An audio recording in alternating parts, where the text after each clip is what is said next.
Good morning बच्चों। त्रिकोणमिति के part 22 video में सफलता की शुभकामनाओं के साथ एक बार पुनः आपका स्वागत है।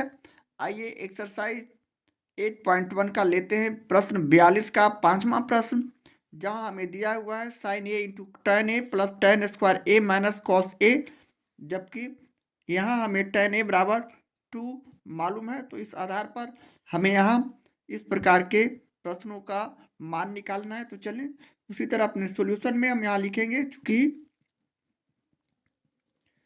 टेन ए इजकल टू 2, जिसे हम 2/1 भी लिख सकते हैं। अब टेन का सूत्र होता है टेन थीटा का लंब बटे आधार। यहां से हम अब लिख सकते हैं लंब इजकल टू 2 और आधार इजकल टू 1, जबकि तीसरी भुजा कर्ण हमें यहाँ से मालूम करनी है। इसे हम एक समकोण त्रिभुज भी बनाकर समझ सकते हैं। सपोज दैट हमारा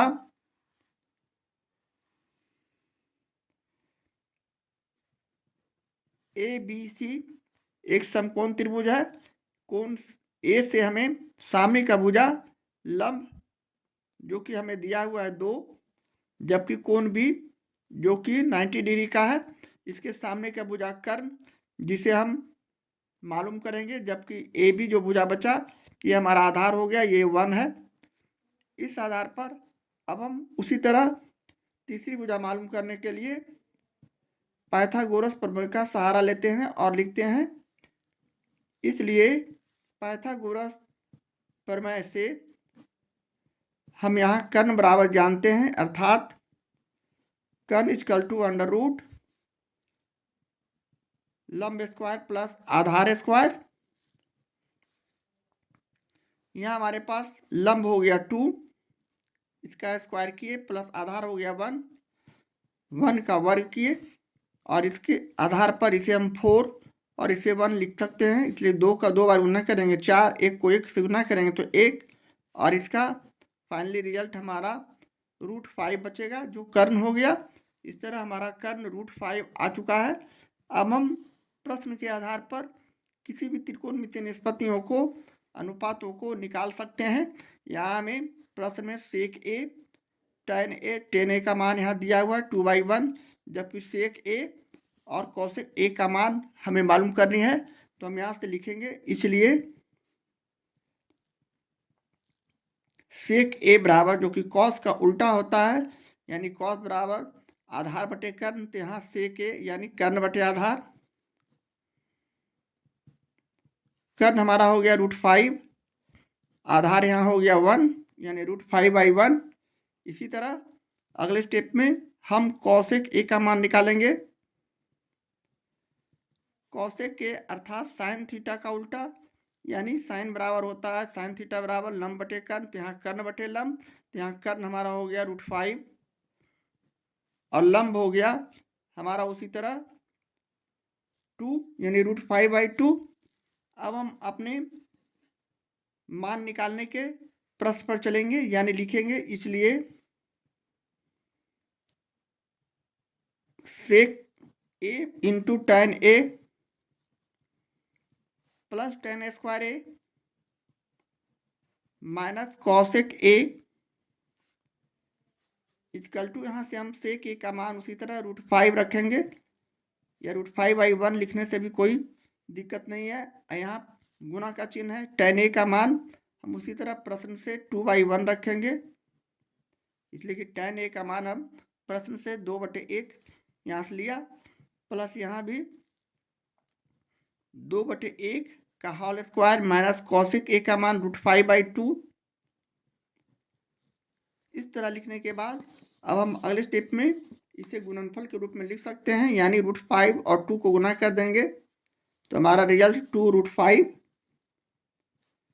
प्लस 2 को 2 बार गुना करेंगे तो 4 माइनस √5/2। यहाँ समझने के लिए 1 भी लिख सकते हैं, 1 का भी वर्ग करते हैं तो 1 ही होता है।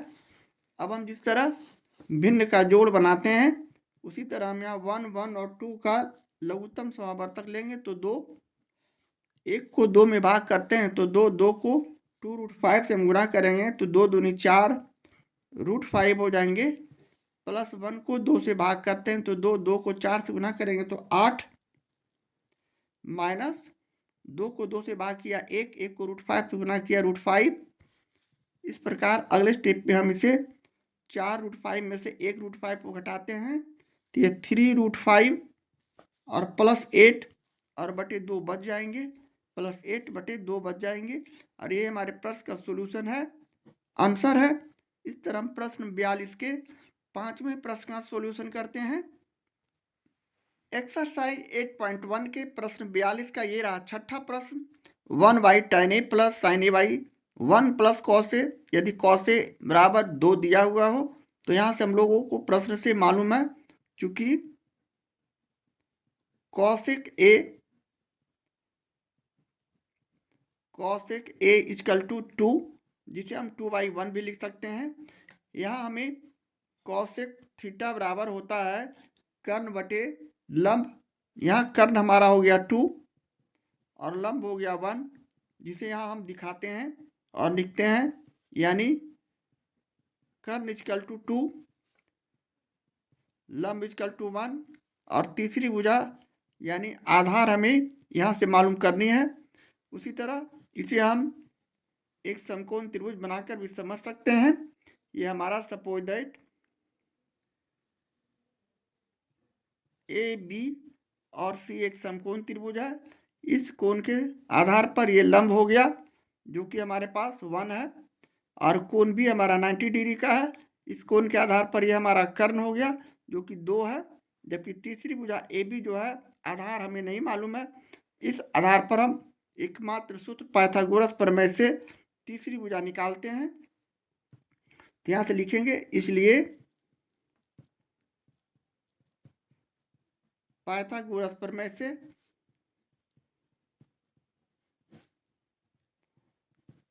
आधार इक्वल टू स्क्वायर रूट कर्ण स्क्वायर माइनस लंब स्क्वायर। यहाँ से हम लोगों को कर्ण 2 है मालूम, यानी 2 स्क्वायर, लंब हमारा है 1 यानी 1 का स्क्वायर। यहाँ हम 2 को 2 से गुना करेंगे 4, 1 को 1 से गुना करेंगे तो 1, यानी 4 में से 1 गया तो 3, यानी √3 जो हमारा आया कर्ण हो लंब आधार हो गया, यानी √3 हमारा यहाँ से आधार मालूम हो चुका है।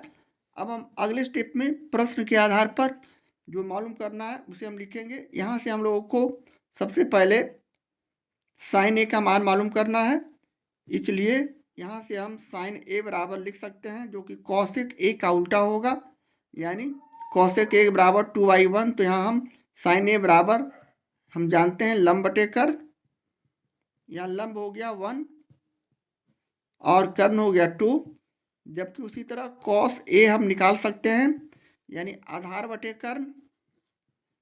cos थीटा का मान होता है निष्पत्तियां में सूत्र होता है, यानी आधार यहाँ हो गया जो कि हमने निकाला है √3, और कर्ण हमारे पास है 2 यानी √3/2। इसी तरह tan a का मान भी हम निकाल सकते हैं। tan a बराबर हमारे पास सूत्र है लंब बटे आधार, यहाँ लंब का मान हमारे पास है 1 और आधार हमने √3 निकाला है। इस तरह सारे त्रिकोणमितीय निष्पत्तियां जरूरत के अनुसार निकालने के बाद अब हम लोग मान निकालेंगे, यानी 1/tan a plus sin a बटे 1 प्लस cos a। अब हम बारी बारी से यहाँ सभी का मान रखेंगे, ये यानी 1/tan a का मान हमने यहाँ प्रश्न से 1/√3 लिखा है, तो यहाँ हम 1/√3 कर देंगे, प्लस sin a का मान हमारे लिए 1/2 है तो 1/2 किए, 1 प्लस cos a का मान √3/2। सभी जगह सभी का मान रखते हुए हम इसे अगले स्टेप में, ये भाग है इसको गुना करेंगे तो √3 ऊपर चले जाने के बाद √3/1 हो जाएगा। √3/1 लिखने से कोई फायदा है नहीं, इसलिए हम ओनली सिर्फ √3 लिखते हैं, प्लस sin a यानी 1/2। एक स्टेप और चलते हैं, यहाँ हम 1 प्लस √3/2 को भिन्न के जोड़ के आधार पर हल करते हैं, यानी 1 और 2 का एलसीएम निकाले तो 2, 1 को 2 से भाग करेंगे तो 1 को 2 बार 2 आ जाएगा, 2 को 1 से गुणा करेंगे 2, इस तरह यहाँ 2 हो जाएंगे, प्लस उसी तरह 2 को 2 से भाग करेंगे 1, 1 को √3 से गुना करेंगे √3। इस तरह आने के बाद अब हम अगले स्टेप में इसे पुनः इस तरह लिख सकते हैं, √3 प्लस 1/2, यहाँ हम भाग है इसे हम गुना करेंगे तो ये 2 ऊपर चला जाएगा और 2√3 नीचे चला आएगा, इसे हम काट देंगे तो हमारे पास फाइनली रिजल्ट हो जाएंगे √3 प्लस 1/2√3। इस तरह लिखने के बाद अब हम अगले स्टेप में इसे और आगे बढ़ाते हैं और इसे भी हम उसी तरह भिन्न का जोड़ जिस तरह बनाया जाता है उस तरह हम यहाँ 1 और 2√3 का लघुत्तम समावर्तक निकालते हैं जो कि 2√3 आएंगे। 1 में उसी तरह 2√3 का भाग करने पर 2√3 और यहाँ 2 में √3 का √3 से हम गुना करते हैं तो हमारा यहाँ इस प्रकार लिख सकते हैं, यानी √3, यहाँ हम 2 प्लस √3 प्लस देना भूल गए हैं, इसे 2 प्लस √3 समझना है, ये प्लस है यहाँ। इस तरह 2√3 को 2 प्लस √3 से हम यहाँ भाग करेंगे तो इसी तरह हमारा यहाँ रिजल्ट हो जाएगा √3 में 2 प्लस √3 का हम गुना करेंगे इस तरह, और उसी तरह प्लस यहाँ भी प्लस है, 2 प्लस √3 को यहाँ 2 प्लस √3 से यहाँ 2 सभी जगह प्लस करते हुए हम इस तरह से लिखेंगे 2 प्लस √3, 2 प्लस √3, 2 प्लस √3। इस तरह यहाँ भी हम गुणनफल के रूप में लिखे √3 को 2 प्लस √3 से गुना किए इस तरह, प्लस 2 प्लस √3 के 2 प्लस √3 से हम यहाँ उसी तरह भाग करेंगे तो 1, यहाँ हमारा रिजल्ट उसी तरह 1 हो जाएंगे। अब हम अगले स्टेप में इसे बारी बारी से गुना करते हैं √3 को 2 से, तो 2√3 प्लस √3 को √3 से गुना करेंगे 3 और प्लस 1 बच जाएंगे बटे नीचे 2 प्लस √3 होगा, और इस आधार पर हम इसे 2√3 प्लस 4 भी लिख सकते हैं, अब बटे 2 प्लस √3 भी लिख सकते हैं नीचे। अब हम अगले स्टेप में इसका परिमयकरण भी कर सकते हैं या फिर हम इसे कॉमन लेते हैं। सबसे पहले यहाँ 2 और 4 है, जबकि यहाँ 2 कॉमन लिया तो ये बच गया √3, जबकि प्लस यहाँ 2 बच जाएंगे।